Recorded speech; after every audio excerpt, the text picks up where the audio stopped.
So we're joined by Lea Eberle and Stefan Mair. Lea is Project Manager Finance at Ringier AG and Head of Strategy for the EqualVoice initiative. She has 6 years of experience in various positions in the finance department of Ringier, which is a Swiss media company with a portfolio of over 100 subsidiaries across Europe, Asia, and Africa in print, digital media, radio, ticketing, entertainment, e-commerce, and online marketplaces. The EqualVoice initiative aims to make women more visible in media coverage and give them an equal voice, as it says on the tin. And I will let Lea and Stefan explain how they achieve that.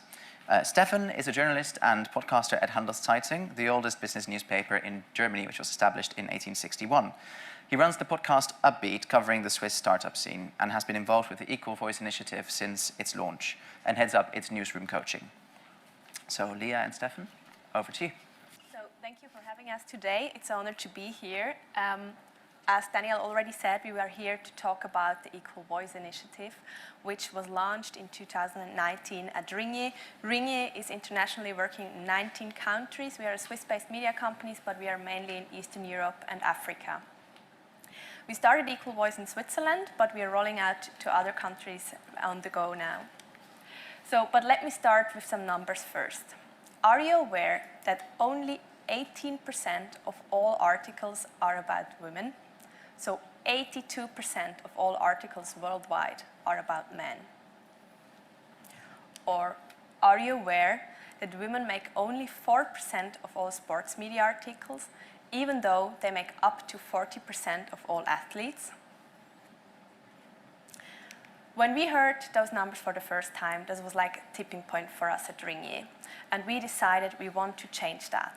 And how do we do that? That's where our initiative EqualVoice comes in.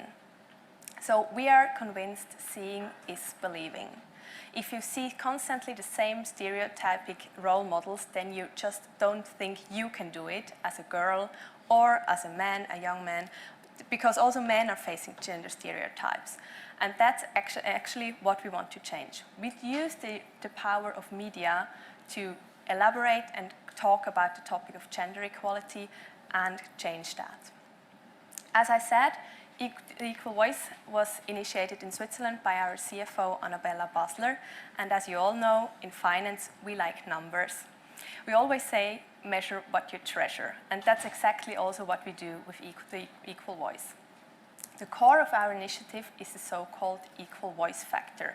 It's a semantic algorithm which analyzes how often women are portrayed in our articles. The EqualVoice factor was developed in-house by our tech and data department, but last year we decided to also have it evaluated by the famous Swiss university ETH, and they confirmed that it's really a good tool to use for media companies to measure the EqualVoice factor. So what is the EqualVoice factor? We are not only analyzing text, but we also analyze images and videos because we are convinced seeing is believing, or you can only be what you see. Yes, and we are now doing this for 3 years already, and so we can present some results. So what did this change? For example, if a media brand decides to implement this EqualVoice factor, they don't get a quota they have to achieve, but they can, for themselves, define what is reasonable for us, what is realistic in a way to achieve. For example, Blick, which is a tabloid daily newspaper, maybe comparable with The Sun in the UK, achieved a rise from 25 to 30%. Handelszeitung, which is a business newspaper and is comparable maybe to the Financial Times in the UK, they said they were even lower at the beginning. They were at 14% representation of women. And this was not even realistic when they looked at the boardrooms in Swiss companies, because the number there was much higher. It's already 25 to 30%, so there was an underrepresentation in their reporting. And during the last 3 years, they achieved the raise from 17 to 29%. The EqualVoice Factory initiative is now rolled out also in Eastern Europe in partnership with Axel Springer. It is implemented in Slovakia, in Hungary, in Serbia. They are starting with the work. So this is really something that is rolled out now across Europe. Also in Germany, with Axel Springer, which is the biggest publisher there, they are now starting to implement it. So our goal is that maybe someday we will have maybe 100 media brands in all Europe using it. Maybe a quick thought about the debates with the journalists during these initiatives, because we said then, okay, now we count all the women in our articles. But then the answer for many was, okay, I want to present more women, but there are no women in my field. What should I do? So, but we found out there were female experts. There are a lot of female experts, a lot of female businesswomen, managers in Switzerland, in all the countries. But they are not integrated in the research routine of journalists. So mostly, for example, in business journalism, the field where I come from, the male colleagues always call the same expert. They call since years. They are used to it, and they do it all the time. And that makes them think there is no other woman. So we set up a female expert list with 500 female experts. We recruited them. We asked them if they are ready to take the call if a journalist calls them with their field of expertise. And journalists can Google, like a Google, it works like Google. You can type in field of expertise, environment, and then you get 3 female experts that are ready to respond quick to your interview questions. And this was really a tool that was helpful. I think one success factor also is that this initiative grew out not, so to say, from the HR or diversity department, but it was promoted from the CEO and our CFO. It was even invented from our CFO. So from the beginning, there was a clear signal also to the editor-in-chiefs. This is not something that's nice to have. This is something we want to promote. And I remember the first meeting with all the editor-in-chiefs and our CEOs, and when he said, this is now important, it had another effect, as if someone from HR would do it. Breaking the bias, something we hear often in the debate about diversity. So we don't only count the women in our articles, we also try to look at the interview questions we ask them. We try to start the debate. For example, I had a colleague that kept asking female politicians if their looks helped them in their careers. And then we asked him, wouldn't you mind maybe asking either the man also the same question or just stop asking this question? And he said, yeah, this is interfering in my journalistic freedom. And we said, okay, if you want to do it, keep going. But this brings backlash. So on social media, people react really sensitive if young female politicians kept being asked about their looks. So, and now I think he will stop soon. I hope so. So this was a really quick overview at this initiative. It has many parts. It's driven by data. I think this is something really important. This is not only something an editor-in-chief can say, I feel I'm doing this good, I have a good representation. No, every brand has the number, and it's not, you can't change it. So you only, it's a fact. I think that's really important. And maybe one last point, because since we started this counting of the female names, in some brands, first it went up and then it went down. And then some people said, oh, this is in a way annoying, why is the number going down? But my view is, maybe with this factor, this is something that differentiates us from all the other media brands, because we are aware if the women disappear from our reporting. And I think in many other media brands, this is simply happening and nobody cares. And I think EqualVoice changes that.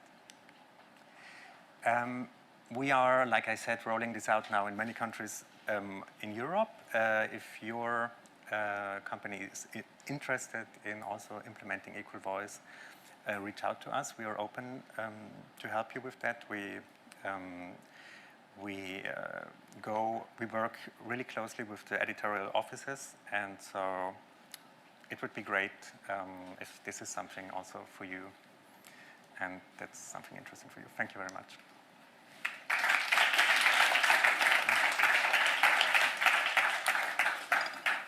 Thank you, Lea and Stefan, for that. There's some water there for you if you'd like.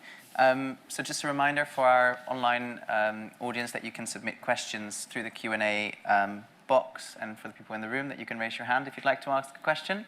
I already see two here, so I'm going to go to the lady here in the front. Hi, my name is Jacqueline. Microphone's coming to you. There you go. Hi, I'm Jacqueline. I'm a teacher at the School of Journalism in the Netherlands. And there are a lot of students around me. I have a question. The thing is also, when women got on national television, also in the Netherlands, for more facts and more stories, journalistic stories, they always are more, the discussion is about how they look and not about their saying, and also on social media. So it's really also very hard for women to do it because they really got bashed. So what is the solution about that, was my question. Maybe we had the same debate with some of the female experts that we wanted to put on the female expert list. They said, I don't want to be there because every time I appear in an article, in the comment section, down the article, people are not commenting on what I'm saying, but on my looks. So this is something that is different for male and female experts, and in our experience it helped if the female experts in a way get prepared for it, because we can in a way moderate the comment section, but this is a fact and they should be aware. But I think it would be completely wrong if they would disappear only because they are more aggressively attacked on social media. I think this would be a disaster. And maybe to add to that, we also saw that it needs some trainings for the women as well, for the female experts. So we offer some media trainings for the female experts who are on this list or who want to get on the list. And we also cover that topic in those workshops and really want to prepare them on the topic as well. Maybe educate the public also? Absolutely. So another question here, front left. Oh, front right. Simple question. Really interesting, this EqualVoice product, market, machine. How does it work? Can you say a bit more? We've got a few minutes. We'd be really interested to know how you actually do the calculations. So as I said, it's a semantic algorithm which analyzes the prenames of the people mentioned in an article, and it counts if it's female or male. We can do it, we started in German, but we can do it in all languages now worldwide because we developed the algorithm and it's machine learning behind it.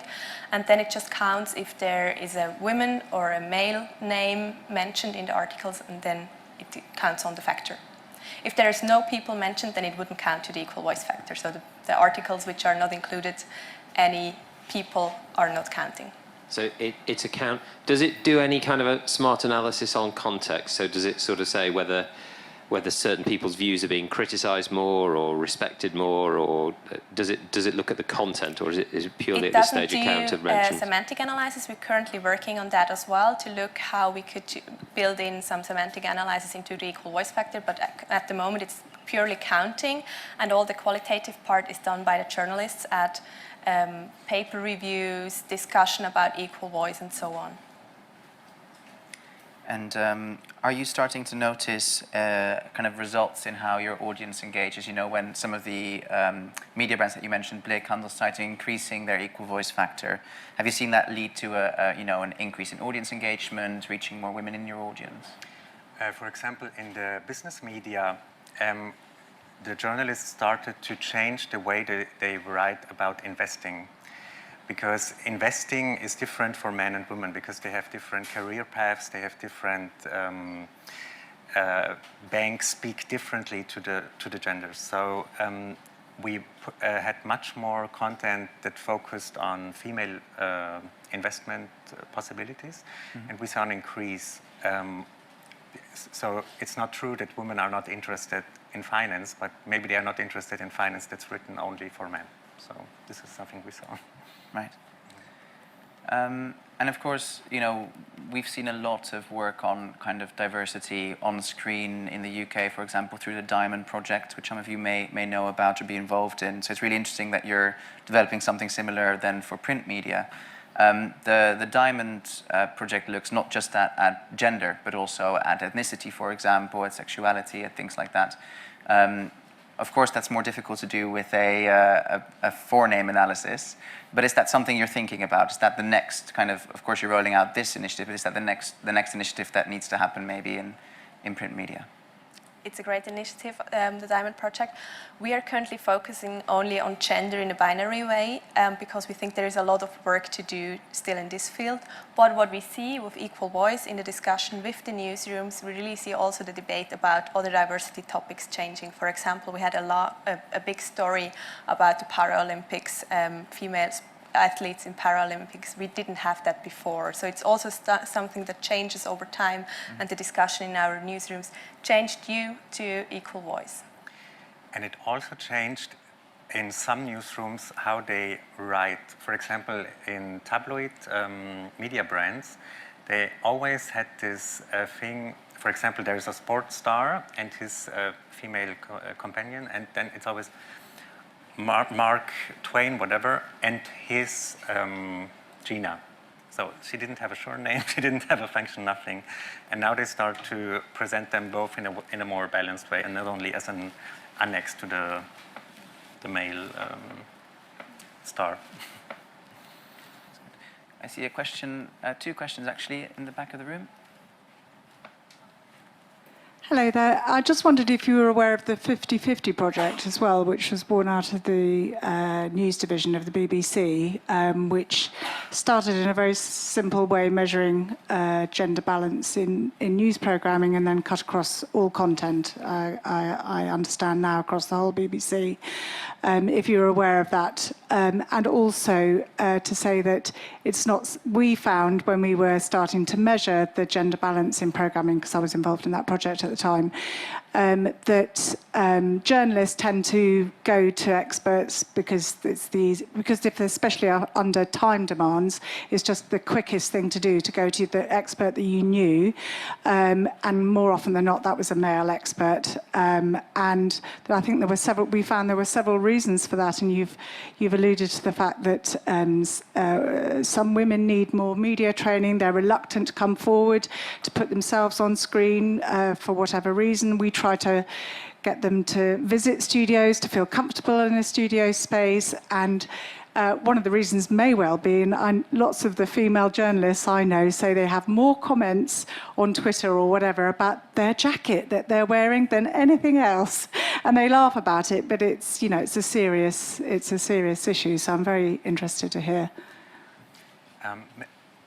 That's a really important point, that if there is an interview request for a man and a woman, it's a fact that men respond much quicker and women take more time. So, but this shouldn't be the end of the story. So we went to those experts and the female experts, and asked them, why is that? Why do you have so many questions about in which setting will I appear? What quote will be used? Will there be a comment section? And there are some important questions to be answered. And so we said to our journalists, take your time to answer those questions, because we will not change anything. Because the man, you ask the man, can you be an expert on any topic? And they will do it, yes, I'm on the show. and it's different, but it needs time. And maybe you want to say something about the 50/50 project? Yes, so we know the 50/50 project, and we already had some exchanges with them as well. I think the big difference to Equal Voice is really the Equal Voice factor, because we have dashboards for our journalists where they see on real time how the Equal Voice factor develops. So, for example, Blick, as a daily newspaper, they really see day by day how the Equal Voice factor and the representation of women changes over time, and they also have the possibility to take some measures if the Equal Voice factor goes down. Another question, and then afterwards in the back right. Hi.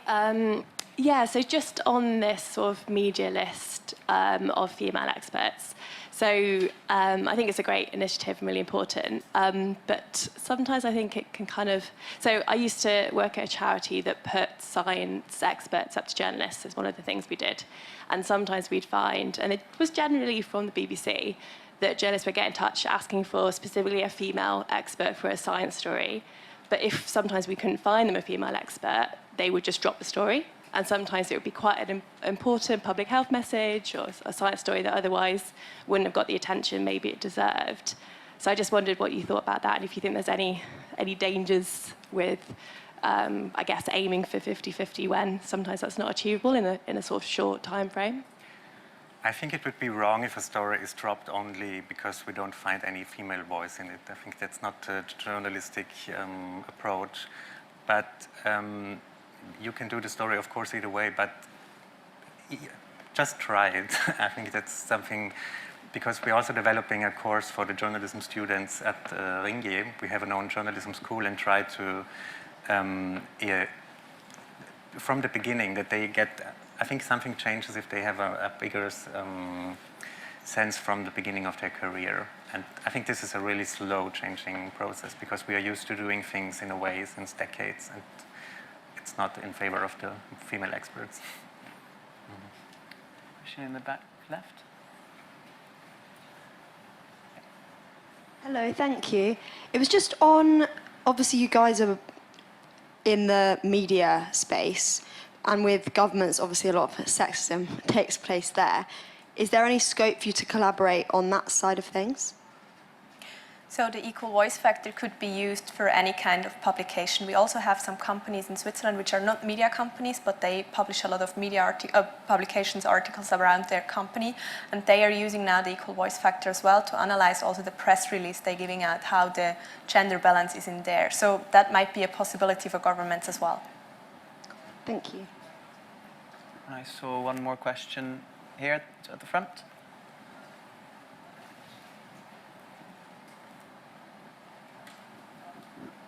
Yeah, thank you.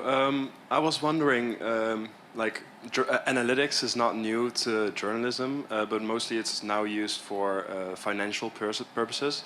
This is apart from that.